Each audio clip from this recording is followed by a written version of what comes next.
Hello guys. अब हम शुरुआत करेंगे मॉड्यूल 2 की the blueprint to modern trading starter series की, जिसमें हम समझने वाले हैं मार्केट स्ट्रक्चर के बारे में। स्ट्रक्चर प्राइस मूवमेंट्स को एक मीनिंग देता है। अगर हम नेकेड चार्ट को खोलते हैं तो उसमें हम इतना क्लैरिटी से नहीं समझ पाएंगे जितना हम मार्केट स्ट्रक्चर को मार्क करके समझ सकते हैं। सो मार्केट स्ट्रक्चर में हम सिंपली हाइज एंड लोज को मार्क करते हैं, जिससे हमें करंट ट्रेंड का आइडिया आ सके और उसकी हेल्प से हम फ्यूचर प्राइस मूवमेंट्स को असेस कर सकते हैं हमारी ट्रेड्स लेने के लिए। बिना मार्केट स्ट्रक्चर के हम केवल रैंडम ट्रेड्स ले रहे हैं। तो मार्केट स्ट्रक्चर सिर्फ एक या दो या पांच कैंडल से नहीं बनता, बल्कि it is a collection of lot of candles जिसको हम मीनिंग देने की कोशिश करते हैं। पहले समझते हैं अप ट्रेंड। अप ट्रेंड में हायर हाइस एंड हायर लोज बनते हैं। सो होता क्या है, प्राइस एक हाई बनाता है, जैसे ये हाई बन गया यहाँ पे। फिर प्राइस थोड़ा पुल बैक करेगा and then it will create a higher low here and then go again to create a higher high। ये जो higher high है वो ये higher high के क्रॉस होने के बाद ही कंफर्म होता है। अभी हाइंडसाइट में जस्ट इतना समझिए कि यहाँ पे हाई लो बन रहा है। फिर प्राइस क्लियरली अपवर्ड जाती रहेगी एंड फिर ये जो करेक्शन पुल बैक वाला फेज है वो फिर से यहाँ पे होगा and it will go up again. ये हमारा होता है बुलिश मार्केट स्ट्रक्चर। ये एक लाइन चार्ट है, मार्केट ऊपर जा रहा है, यहाँ पे एक हाई बनाया, देन इट गोज डाउन। फिर जब ये हाई को क्रॉस कर रहा है तब ही हमारा हायर लो कंफर्म होता है and this cycle keeps repeating itself until the trend stops. So down trend में इसका ऑपोजिट होगा, यानी कि lower highs and lower lows. Price एक नीचे जा रहा है, एक लो बनाएगा, फिर पुल बैक करेगा and then it will create a lower high here and then continue lower again. So ये जो लोअर हाई है वो इस लो को क्रॉस होने के बाद ही कंफर्म होगा। ये हमारा होगा bearish market structure. Line chart पे ऐसे होगा, price has a high here, it goes down to create a low, pull back हो रहा है and then once it crosses this low, ये आपका लोअर हाई यहाँ पे कंफर्म हो गया and this cycle keeps repeating itself until the trend reverses. So sideways market क्या होता है, इसमें एक हाई या लो के बीच में प्राइस अटक के रहती है। आपने काफी बार देखा होगा, कभी कभी मार्केट ज्यादा मूव नहीं करते, लोग कहते हैं आज मार्केट में दम नहीं है। That is what sideways market is. Price एक लो और हाई बनाता है, फिर पुल बैक करता है, but it can not break either. उसमें कोई क्लियर अप ट्रेंड या डाउन ट्रेंड नहीं है। सो ये एक एग्जांपल है। जैसे हमने डाउन ट्रेंड का देखा था एग्जांपल, समझ लीजिए ये लोअर हाई एंड लोअर लो। अब मार्केट यही रेंज के अंदर स्टक हो चुका है, इट डजंट क्रॉस दिस और ये लोअर लो को भी तोड़ नहीं रहा है। तो ये होगा sideways market structure. what benefit is it giving you? It helps you in direction। अगर मार्केट में बुलिश स्ट्रक्चर है तो योर डायरेक्शन इज क्लियर कि आपको लॉन्ग जाना है, यानी कि आपको बाई करना है, शॉर्ट नहीं करना है, सेल नहीं करना है। आपका बायस क्लियर रहता है, आप कंफ्यूज नहीं रहते मार्केट के इन बिटवीन। आपको उससे मोमेंटम क्लियर होगी कि किस साइड की मोमेंटम है, क्या बायर स्ट्रॉन्ग है या सेलर स्ट्रॉन्ग है, डिपेंडिंग ऑन द ट्रेंड। अगर कोई ट्रेंड का रिवर्सल पॉसिबिलिटी है तो वो स्ट्रक्चर ही आपको अर्ली कंफर्मेशन देगा। Without structure we are simply guessing.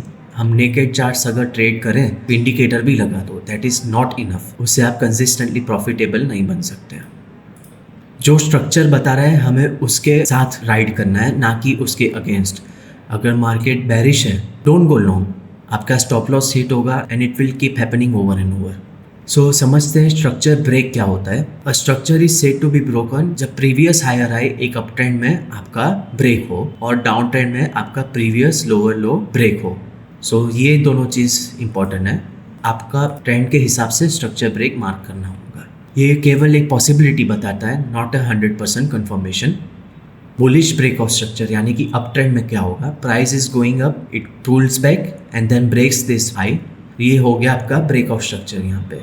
फिर यहाँ पे फिर से इसने पुल बैक की प्राइस ने and then it breaks this previous high. So ये आपका ब्रेक ऑफ स्ट्रक्चर हो गया and this will keep repeating itself over and over until the trend runs out. So ये कंटिन्यूएशन सिग्नल करता है, not a reversal. Reversal is a different thing जो हम आगे अभी समझेंगे।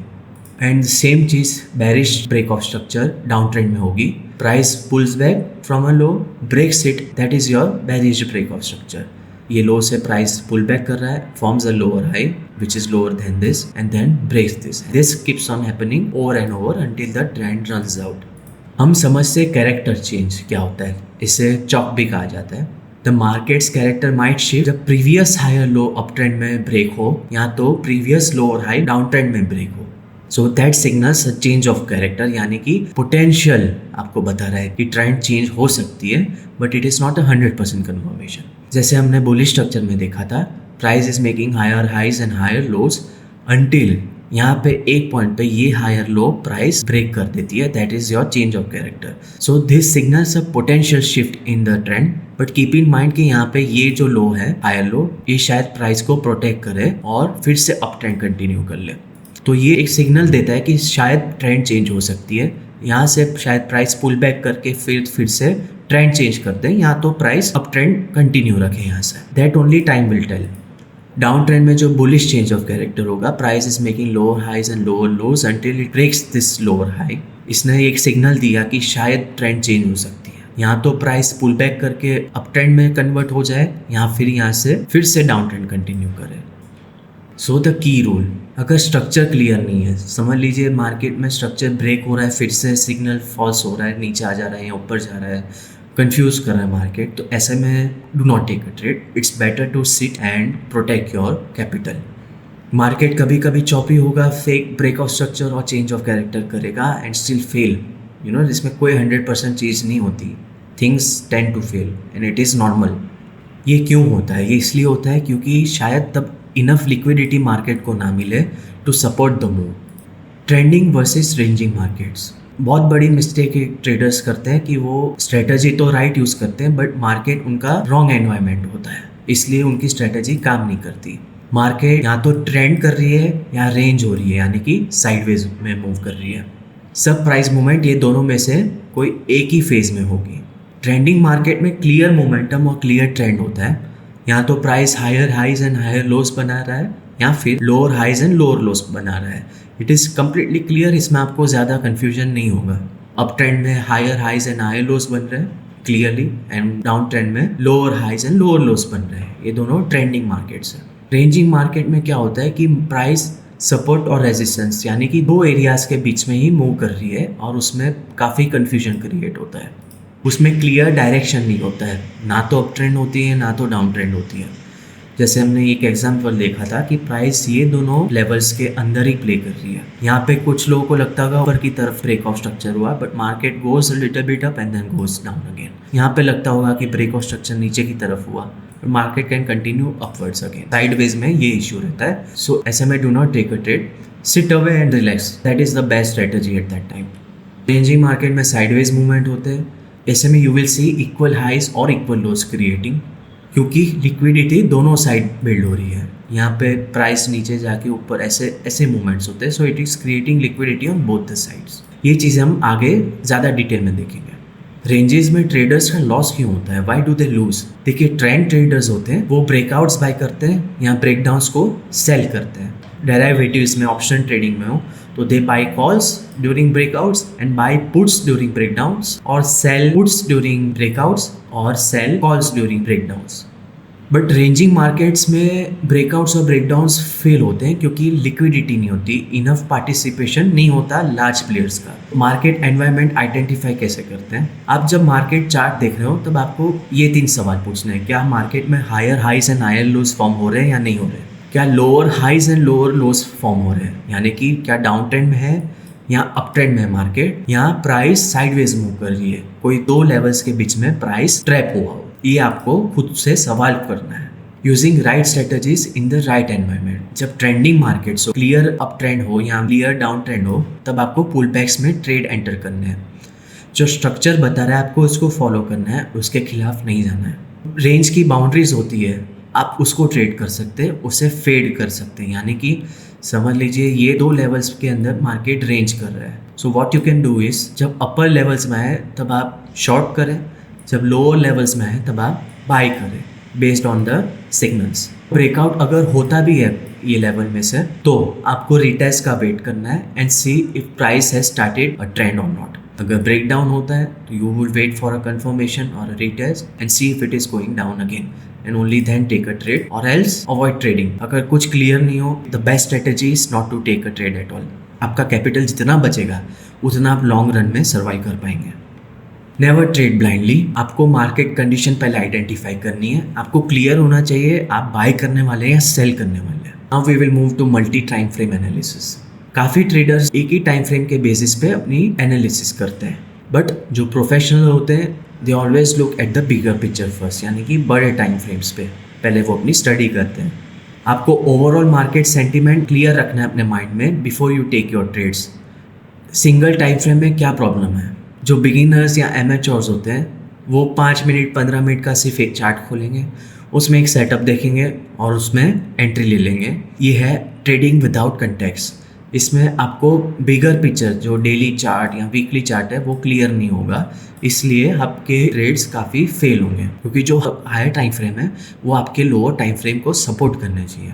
स्मॉल टाइम फ्रेम पे जो बुलिश सेटअप होगा, समझ लीजिए 5 मिनट्स पे, वो एक लार्जर बेरिश ट्रेंड के अंदर हो सकता है जो उसका पुल बैक फेज होगा। तो आप ट्रेड लेंगे यहाँ पे बाई करने के, but the market will take your stop loss go down.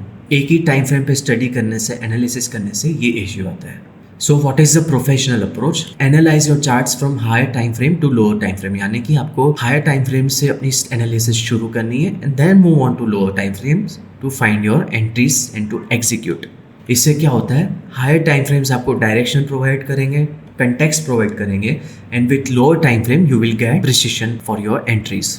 जैसे कि हमने समझा, हायर टाइम फ्रेम आपको बायस प्रोवाइड करता है, जो मीडियम टाइम फ्रेम होगा वो आपको स्ट्रक्चर प्रोवाइड करेगा मार्केट का, and the lower time frame is where you take your entries.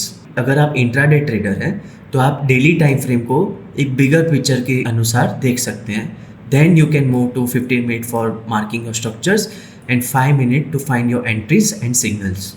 आप केवल इस पे ही सीमित नहीं है, you can also use other time frames like weekly for your higher time frame, daily for marking your structure that is your medium time frame, and hourly for your entries. So feel free to experiment based on the instrument you are trading. Higher time frame का purpose होता है to identify the overall market direction and sentiment. Higher time frame के charts देख रहे हैं तब आपको खुद से ये सवाल पूछने हैं, क्या मार्केट बुलिश है? Are they making higher highs and higher loss?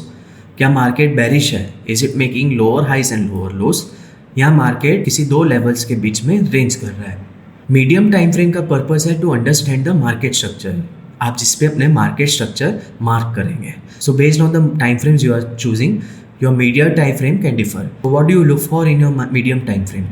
You will look for higher high and higher low sequences or lower high and lower low sequences. You will identify the breakout structures and change of characters if any.